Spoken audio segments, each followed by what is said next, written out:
Veja em Foco de volta. A gente recebe agora o pré-candidato à presidência pelo Partido Missão, Renan Santos. Seja muito bem-vindo e obrigada por falar com a gente.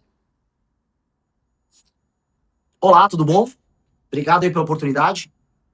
Boa noite. Bom, o senhor ainda é um nome desconhecido do ponto de vista nacional, e só que depois que teve aquela revelação da relação do Flávio Bolsonaro com o Daniel Vorcaro, o senhor apareceu em terceiro lugar na pesquisa Atlas, né, na frente de nomes conhecidos como Romeu Zema e Caiado. Foi uma surpresa?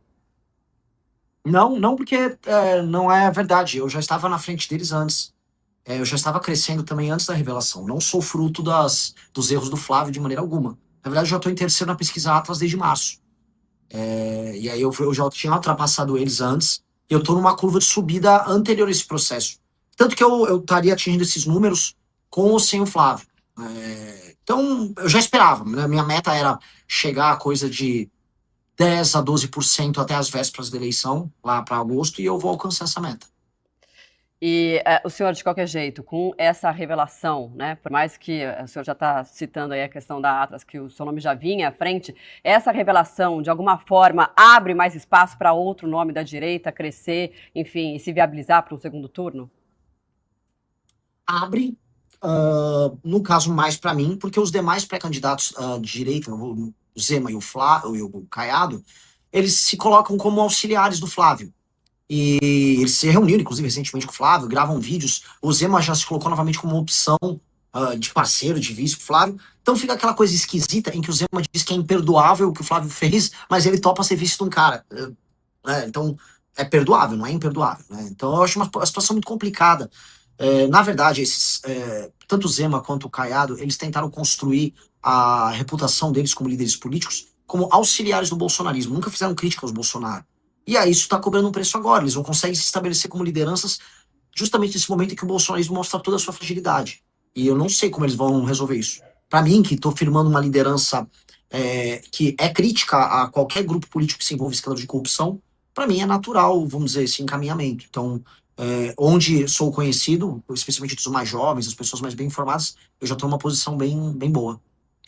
E, Renan, bom, o senhor é um crítico do bolsonarismo, né? Não só do presidente Lula, mas dentro do seu espectro político que é a direita, o senhor é um crítico do bolsonarismo. Queria saber onde que o bolsonarismo errou na sua avaliação. Nossa, então prepare uma live de 3 horas. Foram muitas coisas. O bolsonarismo, primeiro, é um movimento sectário dentro da sociedade civil. Ele é um movimento que ele é oco em termos de perspectiva de Brasil, em termos de ideias. Então, não adianta você chegar ao poder por ser popular junto a uma parte do eleitorado e não saber o que fazer quando você chega no poder. Terceiro, que a família Bolsonaro já estava envolvida em escândalos de corrupção antes mesmo de chegar no governo em 2019.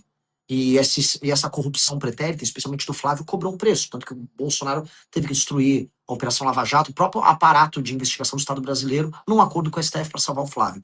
O Bolsonaro não fez um bom governo, ele se comportou de maneira bizarra ali na pandemia, ele manipulou seus seguidores por muito tempo, enquanto especialmente seu filho Flávio fazia negócios. Esse é o problema. O seu filho Flávio diz que é um representante da moral e dos bons costumes da família brasileira, enquanto ficava fazendo negócios com gente que não presta durante todo esse período e traindo esse próprio eleitor. O eleitor ficava indo para frente de quartel, né, pedir intervenção militar contra o STF, enquanto o Flávio fazia negócios com caras que andavam com essa turma do STF. E aí, cara, isso é insustentável. Né? Isso é um projeto político insustentável que se baseia na mentira, especialmente na mentira sobre idosos. Você ficar enganando os senhores e senhoras de idade, que é o que o Flávio faz, que o bolsonarismo faz, eu acho uma das coisas mais canalhas. É a versão política do escândalo do INSS. Porque o escândalo do INSS era uma forma de enganar idosos para tirar dinheiro deles. O Flávio Bolsonaro basicamente enganar idosos para tirar voto deles. Eu acho isso horrível.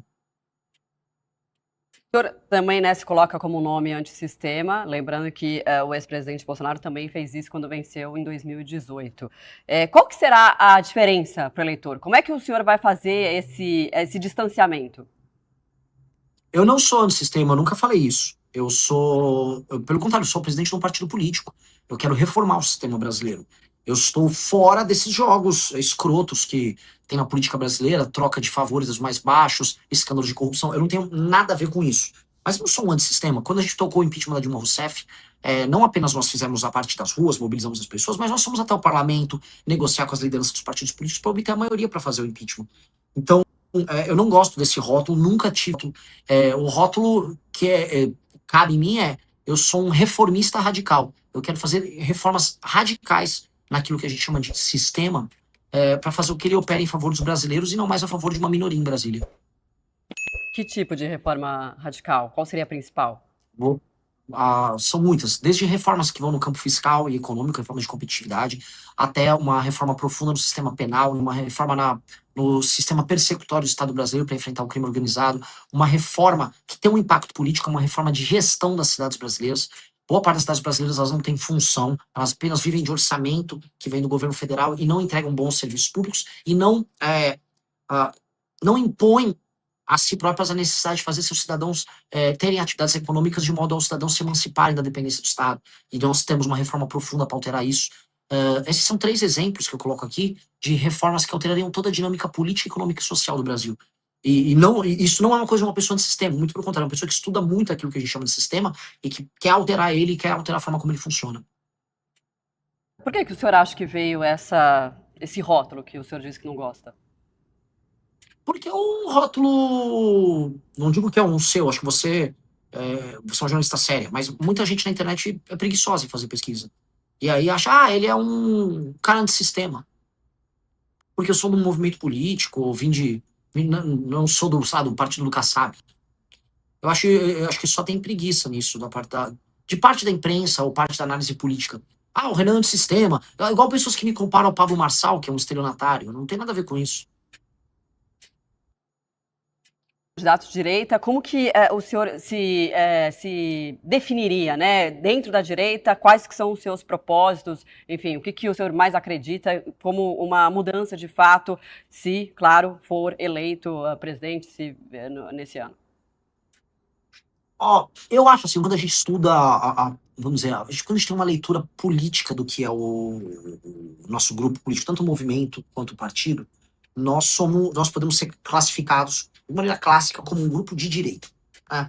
Lei e ordem, a ideia de que boas hierarquias fazem bem para uma sociedade, a ideia de que existe um sistema de valores e de uma tradição que nos define como povo e que precisam ser mantidas. Então, isso nos coloca mais no campo da direita, mas isso nos torna dogmáticos. Eu vou dar um exemplo. A nossa reforma das cidades brasileiras, do Estado brasileiro, que é a Lei de Responsabilidade Gerencial, ela encontra eco, vamos dizer, na administração do Japão e na administração de algumas províncias na própria China. Ou seja, não importa se isso é mais à direita ou mais à esquerda, boa parte das políticas que a gente adota, elas são adotadas em nações que têm um perfil mais à direita, outras que vão ter um perfil mais à esquerda. Quando a gente olha, por exemplo, políticas educacionais, eu vou encontrar bons exemplos na Finlândia, eu vou encontrar bons exemplos em Singapura, eu vou encontrar bons exemplos na China. Então, não ser dogmático é bem importante, porque a gente tem bons exemplos de várias correntes de pensamento ao redor do mundo. A gente quer pegar o que funciona e colocar no Brasil. O senhor pensa em alguma possibilidade de compor uma chapa com outro nome da direita? Em que sentido? Sim. De ser Eu cabeça jamais ou serei vice? vice. Ok. Eu não jamais seria vice em nada. Nada, absolutamente nada. Bom, Ou se alguém quiser ser vice, aí tem que me procurar. sim, o senhor vê essa possibilidade, Se essa alguém conversa, quiser, essa aí tem que me abertura. procurar. Não, sim, sim. E não só eu, como Kim, as lideranças do nosso grupo, a gente sempre foi bom de papo, bom de conversa para abrir um projeto legal. Eu tinha feito uma vez uma provocação na Jovem Pan. Falei pro Caiado e o Zema, vamos sair dessa velharia de bolsonarismo. Por mais que o Caiado seja uma pessoa de idade, ele é mais, vamos dizer, mais novo de cabeça do que os Bolsonaro. E, vamos fazer uma coisa nova, não vamos ter medo de ousar. Mas o problema é que os atuais nomes, eles têm um receio em ousar. Eles, inclusive, evitam me citar, né? Então todas as pessoas ficavam falando em terceira via, sempre era os governadores. Até que eu ultrapassei eles. E aí, né, é meio inevitável falar sobre mim, mas eles evitam falar até agora. O que não faz muita diferença para mim, para ser sincero, mas lógico que eu gostaria de conversar, eu acho que todos eles têm alguma coisa a agregar. E no projeto que a gente tem para o Brasil, a gente vai precisar fazer uma coalizão com todo o Brasil que trabalha e produz. E isso incluiria políticos que, a despeito de algumas discordâncias pontuais que eu posso ter aqui e ali, eles agregariam demais. O Caiado foi um bom governador em Goiás. Efetivamente, o Leite foi um bom governador no Rio Grande do Sul. Ratinho não diria com a mesma energia, mas o Zema tem alguns pontos positivos para trazer do governo de Minas Gerais. Então, sim, a gente toparia sentar e conversar. e compor um projeto comum de Brasil. Mas, naturalmente, o projeto é o nosso. Até porque, vou dar um exemplo. Eu tô aqui com o livro Amarelo, né? Que é o programa nosso. A gente publicou 6 livros com estudos e projetos para o Brasil. A gente estudou muito para chegar até aqui. E tá propondo muita coisa. E, infelizmente, eu não vejo das demais pré-candidaturas nada nesse sentido. E como eles não têm, então, bom, plano nós temos, as pessoas já estão reconhecendo, eu estou ultrapassando eles, mesmo tendo muito menos recursos no nosso partido político. Então, seria natural eles aderirem a um projeto mais sólido que tem. O senhor tem um forte apelo, né, nas redes sociais. Um levantamento da Ativa Web que a gente trouxe ontem mostrou que o senhor é o que mais teve engajamento entre os presidenciáveis nos últimos 30 dias. A que o senhor acredita esse resultado?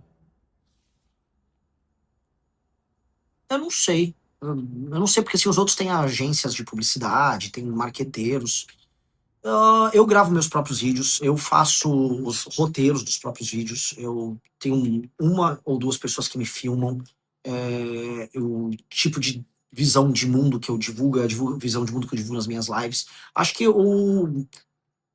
nós somos muito originais no que nós fazemos, o Partido Missão, o Movimento Brasil Livre, e nós temos uma visão otimista do Brasil. Então, quando eu trago, eu falo dos problemas, eu quase sempre, os vídeos, eu trago as soluções. E eu falo, pô, vamos imaginar um Brasil melhor? Eu não sou aqui, eu não estou me colocando igual o Lula hoje faz. Pelo menos eu não sou um Bolsonaro. Ou igual o Flávio faz, que eu não sou o Lula. Olha, eu sou horrível, tá? Mas, pô, pelo menos eu não sou Lula. Eu falo, não, tem um Brasil maravilhoso pra gente construir. Nós somos potencialmente uma das 5 maiores nações do mundo. Dá para o Brasil se tornar uma dessas 5 maiores nações do mundo. Dá para a gente desfavelizar o Brasil. Dá para a gente ter investimento em infraestrutura. Dá para o Brasil ser economicamente um país complexo em muitos termos. E não só um exportador de commodities. Dá para a gente destruir o crime organizado. Dá para a gente fazer todas essas coisas. E quando você traz essa visão otimista, aí você traz as pessoas para um caminho que não é o caminho só da treta por si só, mas um caminho otimista e, vamos dizer, construtivo, imaginativo. E eu acho que isso é muito sedutor, no melhor sentido do termo.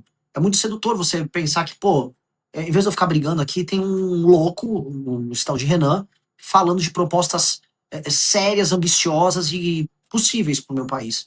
E aí você começa a conquistar, inclusive, as pessoas e os lugares do Brasil que estão mais céticos. No Nordeste foi isso, sabe? E para os lugares que não tem menos atividade econômica, que tem uma pobreza geral, falar, cara, dá para o Maranhão ser um baita estado. Imagina você falar isso pro Maranhão. Maranhão hoje é o oposto do baita estado. Maranhão hoje é o pior estado para se viver no Brasil. É horrível hoje morar no Maranhão. E você fala, não, tem muita potencialidade, mas tudo isso está sendo travado pelas escolhas políticas de uma elite local horrorosa que vocês têm. E ao trazer esse tipo de diálogo, você começa a construir algo. Então é uma pré-campanha muito construtiva, assim, e ambiciosa nesse sentido. E a gente conseguiu refletir isso nos nossos conteúdos, e aí o desempenho em redes, ele vai. Porque se você olhar direitinho, eu não sou um provocador, eu não sou um cara que faz vídeos, vamos dizer, ou produz conteúdos, ou vai encontrar jornalistas para lacrar. Eu não tô lacrando em ninguém. Eu tô tentando ser o mais honesto e preciso possível. Muito bem, a gente conversou com o Renan Santos, pré-candidato à presidência pelo Partido Missão, também presidente do partido. Muito obrigada e até uma próxima. Boa noite. Muito obrigado. Boa noite. Fala, meus queridos, aqui quem fala é o Alan do canal Inevitável Cortes, e no meu segundo mês postando cortes aqui no YouTube de figuras do Partido Missão e do MBL, eu faturei cerca de 25 mil reais, ou um pouquinho mais de 4 mil dólares. E se você tem interesse em estar criando o seu próprio canal de cortes, eu preparei um treinamento 100% focado, mostrando o passo a passo para você estar conseguindo fazer seus cortes de figuras do Partido Missão e do MBL. Para acessar o treinamento é só clicar no primeiro link da descrição ou ler o QR Code que tá aparecendo aqui no meio da tela agora. E se você gostou desse vídeo, não se esqueça de deixar o like e se inscrever no canal. Te vejo no próximo vídeo.